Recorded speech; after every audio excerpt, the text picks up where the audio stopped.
రొయ్యలు గోంగూర తాలింపండి. రొయ్యలు వేరే సపరేట్ కారం, ఉప్పు, పసుపు, నూనె వేసుకుని ఉడకబెట్టుకోవాలండి. ఉడకబెట్టుకున్నాక గోంగూర, రొయ్యలు కలిపేసేయాలి. కలిపి అప్పుడు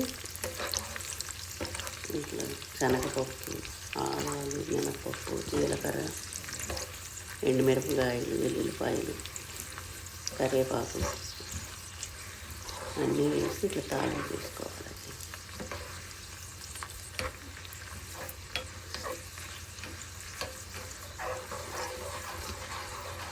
5-6 రోజులైనా ఉంటుందండి గోంగూర.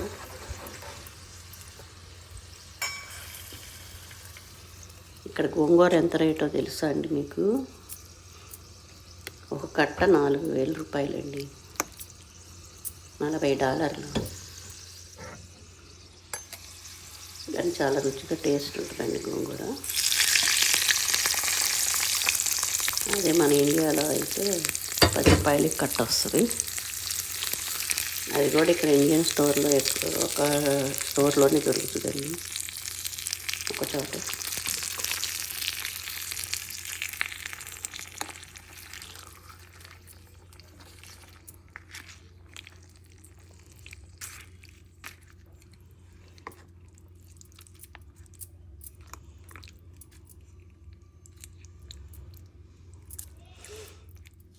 బాయ్ అండి.